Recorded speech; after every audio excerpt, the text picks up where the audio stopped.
विश्वास एक ऐसी चीज है जिस पर हो जाए तो पराये को भी अपना बना देती है और टूट जाए तो अपने को भी पराया बना देती है। नमस्कार दोस्तों, मैं ज्योतिष आचार्य वासुदेव मिश्रा आपका अपने चैनल मिरेकल ऑफ एस्ट्रोलॉजी में हार्दिक स्वागत करता हूं।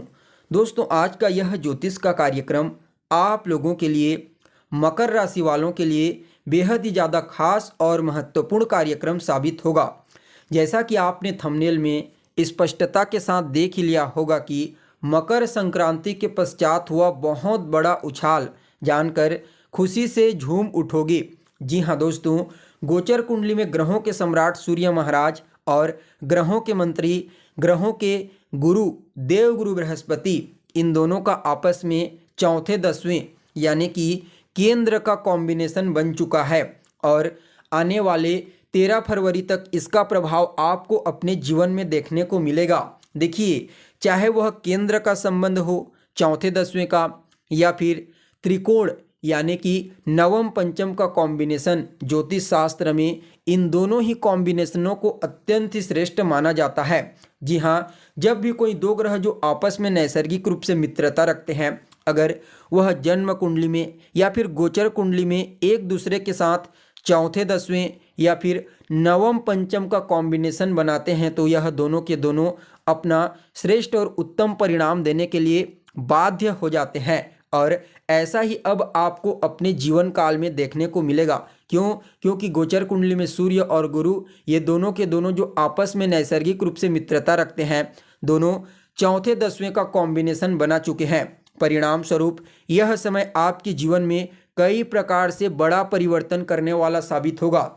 देखिए, गुरु कौन है? तो गुरु आपकी ऊंचाई, सफलता, मान सम्मान है और सूर्य भी तो आपके सॉल्यूशन है, समस्याओं का समाधान, आपकी सफलता है, आपका मान सम्मान, प्रसिद्धि। तो ऐसे में दोस्तों, यह जो कॉम्बिनेशन बना है सूर्य और गुरु का, कई मामलों में आपको अद्भुत परिणाम प्रदायक साबित होगा। इसलिए कार्यक्रम को अंत तक देखने का प्रयास कीजिए ताकि कोई भी बात आपसे मिस ना हो और हर एक बात आप समझ पाएं कि किस प्रकार से इन दोनों का कॉम्बिनेशन आपके जीवन को प्रभावित करेगा, किन किन क्षेत्रों में आपको लाभ प्राप्त हो सकते हैं, तो वहीं किन किन बातों का आपको ध्यान में रखना है। साथ ही साथ इस कॉम्बिनेशन के परिणाम को और अच्छा और बेहतर बनाने के लिए कौन सा उपाय आप कर सकते हैं, ये तमाम प्रश्नों के उत्तर आज के इस कार्यक्रम में आपको बताएंगे। इसलिए कार्यक्रम को अंत तक देखने का प्रयास कीजिए। और अगर आप अपनी जन्म कुंडली पर हमसे परामर्श लेना चाहते हैं तो डिस्क्रिप्शन बॉक्स में और वीडियो के अंदर आपको व्हाट्सएप नंबर मिल जाएगा, जहां से आप व्हाट्सएप करके अपनी जन्म कुंडली का विस्तार पूर्वक अध्ययन करवा सकते हैं। तो दोस्तों देखिए, वैसे तो सूर्य महाराज हर 30 दिन में अपना राशि परिवर्तन कर लेते हैं और देवगुरु बृहस्पति के साथ एक साल में कम से कम 4 या 5 बार तो नवम पंचम चौथे दसवें का कॉम्बिनेशन बना ही लेते हैं। लेकिन दोस्तों, जब बात आती है मकर राशि में गोचर करते हुए सूर्य की, और इसी दरमियान अगर कहीं से शनिदेव जो सूर्य के डिस्पोजिटर होते हैं वो बलवान हुए और गुरु के साथ सूर्य का कहीं से भी केंद्र या त्रिकोण यानी कि चौथे दसवें या फिर नवम पंचम का कॉम्बिनेशन बन जाता है, तो इसे अन्य कॉम्बिनेशनों की तुलना में अत्यंत ही श्रेष्ठ और अद्भुत परिणाम प्रदायक कहा जाता है। ऐसा क्यों? क्योंकि जो मकर राशि होती है वह काल पुरुष की कुंडली में कर्म क्षेत्र की राशि होती है और इस संसार के बारे में भी कहा गया है, कर्म प्रधान विश्व रचि राखा, यानी कि कर्म ही इस संसार में प्रधान है। तो ऐसे में सूर्य महाराज का मकर राशि, कर्म राशि के ऊपर गोचर करना और गुरु के साथ चौथे दसवें का कॉम्बिनेशन बनाना, यह कोई मामूली बात नहीं है और कोई आम संयोग नहीं है। क्योंकि अभी शनिदेव भी जो सूर्य के डिस्पोजिटर हैं, वह खुद की मूल त्रिकोण राशि कुंभ राशि में गोचर कर रहे हैं। तो दोस्तों, इस कॉम्बिनेशन में सबसे ज़्यादा प्रभाव आपको देवगुरु बृहस्पति का देखने को मिलेगा। तो पहले देवगुरु बृहस्पति को समझने का प्रयास करते हैं। तो देखिए, आपकी गोचर कुंडली में देवगुरु बृहस्पति आपके चौथे भाव में गोचर कर रहे हैं और सूर्य महाराज आपकी राशि के ऊपर। तो ऐसे में सूर्य से गुरु चौथे और गुरु से सूर्य दसवें यानी कि चौथे दसवें का कॉम्बिनेशन इनका बन गया।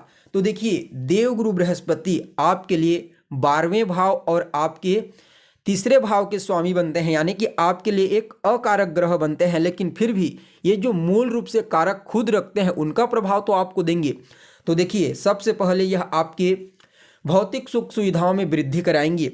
जी हाँ, अगर आप इस समय कोई भूमि, मकान, वाहन, कुछ भी चीज़ खरीदना चाहते हैं या फिर इनमें निवेश करना चाहते हैं, आंख मूंद करके कीजिए, आपको लाभ की प्राप्ति होगी। माता के साथ आपके तालमेल बेहतर होंगे, माता का आशीर्वाद, माता का स्नेह आपको प्राप्त होगा। कहीं ना कहीं यह समय आपकी माता की सेहत को भी ठीक रखने वाला साबित होगा। जी हाँ, अगर पुराने समय से कोई स्वास्थ्य से संबंधित समस्या आपकी माता को है तो समझ जाइए उससे उनको राहत की प्राप्ति होगी।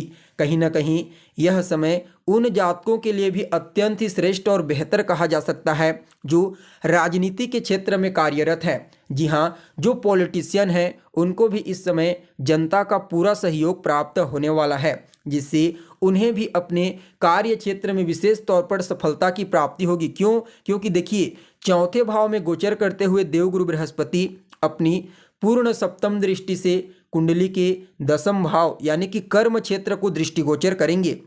तो ऐसे में आप समझ ही सकते हैं कि गुरु का दसम भाव कार्य क्षेत्र के ऊपर दृष्टि पड़ना तो आपके कार्य क्षेत्र में आपको उत्तरोत्तर तरक्की और सफलता प्रदान करेंगे। और जो भी कार्य क्षेत्र में समस्या परेशानी अभी तक आपको फेस करनी पड़ रही थी, समझ जाइए गुरु और सूर्य की कृपा से आपको उन तमाम प्रकार की समस्याओं से छुटकारा प्राप्त होगा।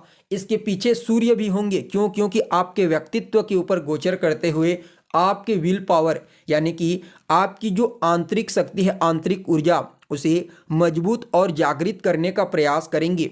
परिणाम स्वरूप इस समय कोई भी डिसीजन लेने से पहले या फिर किसी भी प्रकार से किसी भी कार्य में हाथ डालने से पहले आप सोचेंगे और बड़ी समझदारी के साथ डिसीजन लेंगे और कोई कार्य करेंगे, उसमें आपको सकारात्मक परिणाम की प्राप्ति होगी। यानी कि देखा जाए तो आपके अंदर अनुशासन का गुण देखने को मिलेगा इस दरमियान, और कहीं ना कहीं आपके चेहरे पर तेज, आपके व्यक्तित्व के ऊपर तेज और आपकी वाणी प्रभावशाली, ये चीज़ें भी आपको इस समय कई मामलों में श्रेष्ठ परिणाम प्रदायक साबित होंगी। वहीं देखा जाए तो आपका इम्यून सिस्टम मजबूत रहेगा। परिणाम स्वरूप आपको सेहत से संबंधित कोई भी समस्या नहीं होगी। देखिए, देवगुरु बृहस्पति की जो पंचम दृष्टि होगी वह कुंडली के अष्टम भाव पर पड़ेगी, और इसे समझना आवश्यक है।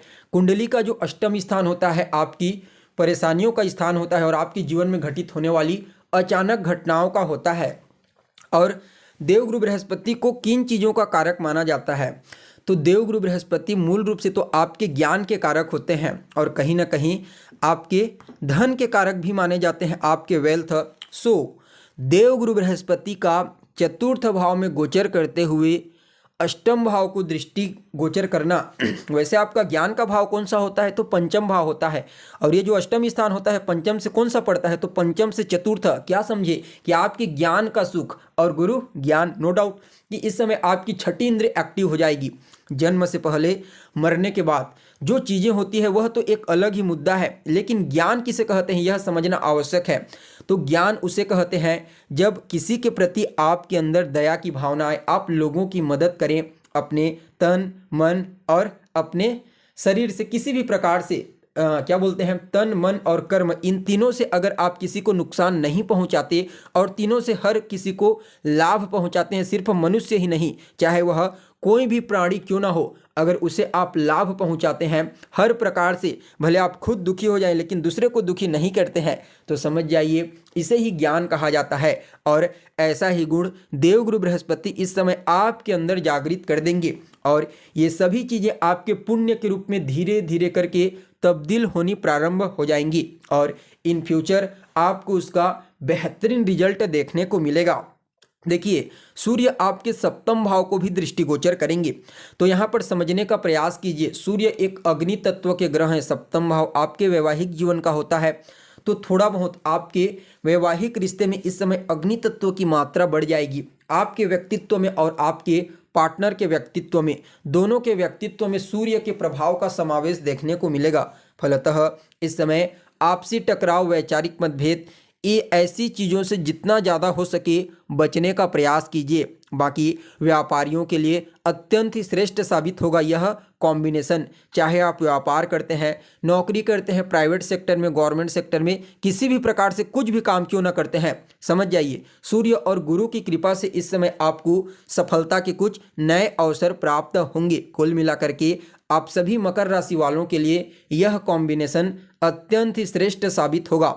फिर भी इस कॉम्बिनेशन को और बेहतर बनाने के लिए 2 बीज मंत्र ओम घृणी सूर्याय नमः, इस बीज मंत्र का 108 बार 3 माला रोजाना जाप करें। ओम ब्रीम बृहस्पतये नमः, इसका 108 बार 3 माला रोजाना जाप करें। और सूर्य देव को अर्घ्य प्रदान करने वाले जल में एक लाल रंग का पुष्प डाल करके उन्हें अर्घ्य दीजिए। आपके लिए यह कॉम्बिनेशन अत्यंत ही श्रेष्ठ साबित होगा। तो दोस्तों, हमें उम्मीद है जानकारी आपको पसंद आई होगी। फिर मिलते हैं एक नए और ताज़ा एपिसोड में, तब तक के लिए आप हमें इजाज़त दीजिए। नमस्कार।